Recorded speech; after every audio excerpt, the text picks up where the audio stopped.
আল্লাহ যদি আবার চান্স দেয় যে আপনি বিল গেটসের ছেলে হবেন নাকি সাইফুর রহমানের ছেলে হবেন, আমি বললো 1000 বার সাইফুর রহমান সাহেবের ছেলে হবো। আসসালামু আলাইকুম। ওয়ালাইকুম আসসালাম।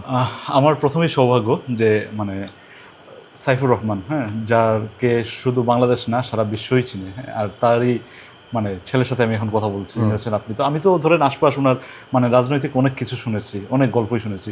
আমি আপনার কাছে জানতে চাচ্ছি একজন বাবা হিসেবে তিনি কেমন ছিলেন সাইফুর রহমান, হ্যাঁ, মানে তার মানে ব্যক্তিগত মানে আপনি সন্তান হিসেবে তাকে কিভাবে ইয়ে করেছেন আর বাবা তো বাবাই। আমি বাবাকে সবসময় ব্যস্তই দেখছি, সবসময় ব্যস্ত ছিলেন, কোনো না কোনো কাজ নিয়ে ব্যস্ত ছিলেন। 70, আমরা তো ছোট ছিলাম, 76-এ উনি কমার্স অ্যাডভাইজার হইলেন, ব্যস্ত হয়ে গেলেন।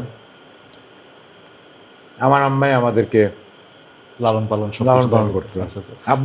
আব্বা টেক কেয়ার করতো, আম্মা আমাদের লালন পালন করতো। আচ্ছা আচ্ছা।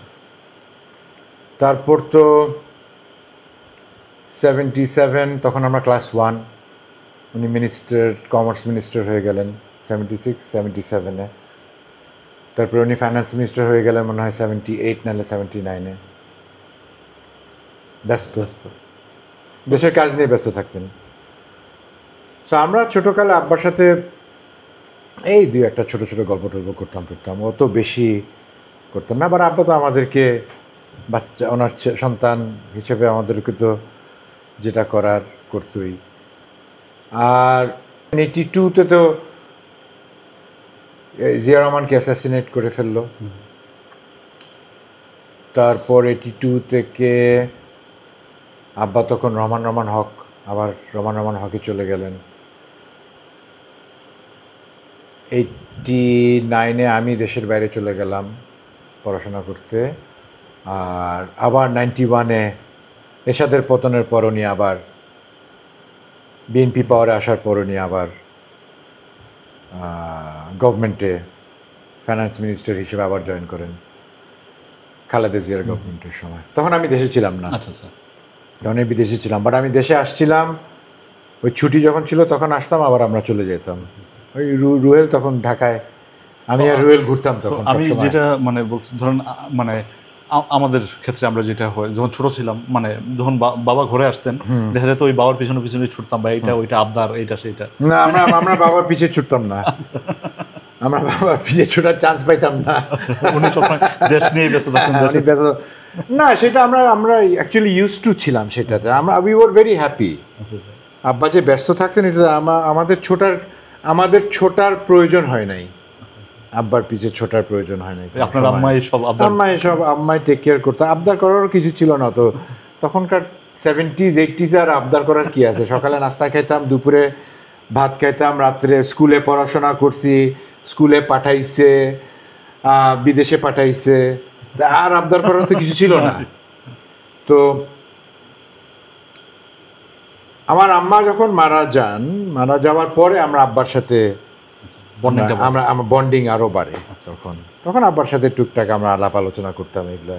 তখন তো আমাদেরও বয়স হয়ে গেছে, 77-এ আমরা ছিলাম 7-8 বছর বয়স তখন আমাদের। আম্মা যখন মারা যান তখন আমি 34, তখন আমি অলরেডি ম্যারিড, ম্যাচুরিটি, আমার বাচ্চা হয়ে গেছে তখন অলরেডি একটা। আব্বা তো আবার তখন আব্বার সাথে আমাদের একটা বন্ডিং হয়, সিলেটে আসতাম।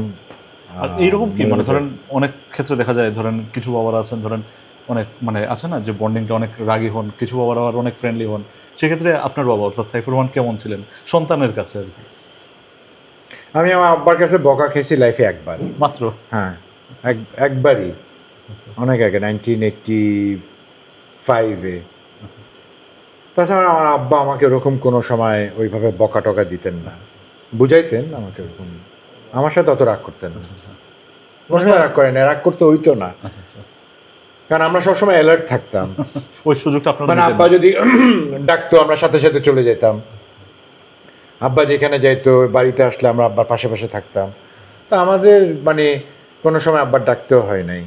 রাত 1টা বলেন, 2টা বলেন, 3টা বলেন, আমাদেরকে আরও রাগ করতো আমরা যদি যাইতাম। হ্যাঁ, তোমরা ঘুমাচ্ছ না কেন? সো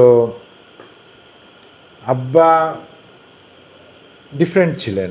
আমরা মানে ওনার কাজ, উনি যে এত কিছু অ্যাচিভ করছে, যেটার শুধু আমরা করবো না, সবাই করবো আমার আব্বাকে নিয়ে। আমরা ওইটার 5%ও করি না, 2%ও করতে পারি নাই। সো বাট এটা হয়, আইনস্টাইনের ছেলে আইনস্টাইন ছিল না তো। সো আল্লাহ সবাইকে ওই পাওয়ারটা দেন না।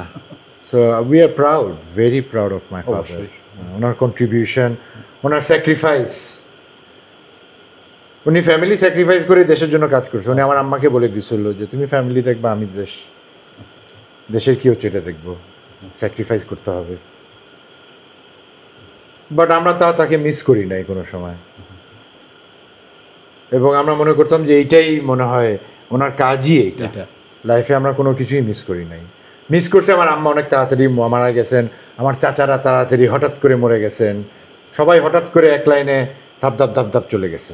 5 বছরের মধ্যেই বাড়ি খালি হয়ে গেছে, পুরো বাড়ি খালি বাড়ি। কারণ আমার চাচা আছেন, কারণ ওনার কাছ থেকে আমরা গল্প শুনি আর কি, আমার আব্বারই গল্প ওনাদের কাছ থেকে শুনি। যারা ফাইন্যান্স সেক্রেটারি ছিল, গভর্নমেন্ট অফিসার্স যারা ছিল, ওনারা আমার আব্বার সাথে আরও বেশি সময় কাটাইছে।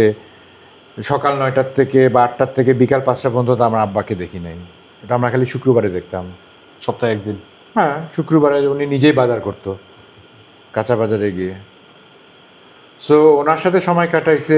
ওনার সাথে যারা, আব্বা যখন গভর্নমেন্টে ছিলেন, ওনার সাথে যারা সময় কাটিয়েছে ওনারা আরও বেশি জানে, আমার থেকে বেশি জানে, অনেক বেশি জানে। আপনার বাবার কোনো কিছু ফলো করেন যেটা মানে ওনার তো সব কিছুই ফলো করার মতো, মানে আপনি কোন জিনিসটা? অনেস্টি, ইন্টিগ্রিটি, এগুলো আমরা তো ডেফিনেটলি ওনার কাছ থেকে শিখছি। রাইট, তাই না? মানুষের সাথে ভালো ব্যবহার করা, মাঝে মাঝে তো চিল্লাচিল্লি এমনি ফ্রেন্ডদের সাথে হয়ে যায়, এটা কোনো কিছু না। বাট মোস্ট অফ অল আমার আব্বার sacrifice for the country and his honesty, আর ওনার ইন্টিগ্রিটি, এবং উনি যে ফাইন্যান্স মিনিস্টার হিসাবে দেশকে কীভাবে মানে চেঞ্জ করা যায়, চেঞ্জ করেছে। And he spotless. আমি কোনো পার্টির নাম নিব না, সবাই ওনাকে রেসপেক্ট করে, সবাই ওনাকে রেসপেক্ট করে। ওনাকে তো ওইটাতেই আমরা, ইট ইজ নট ইজি মানুষের সম্মান পাওয়া। এটা আপনার buy, you can't buy with money, এটা ইম্পসিবল। অনেক লোকের অনেক টাকা আছে, জানি কোথায় এত টাকা, কিন্তু সবাই দৌড়াদৌড়ি করতেছে। সো আমাদের দৌড়াদৌড়ি করতে হয় নাই কোনো সময়। এন্ড অফ দ্য ডে আমার কথা হচ্ছে গিয়ে that we are proud. I am proud as a Bangladeshi, proud as a Sylheti, and I am proud to be Saifur Rahman son. Thank you.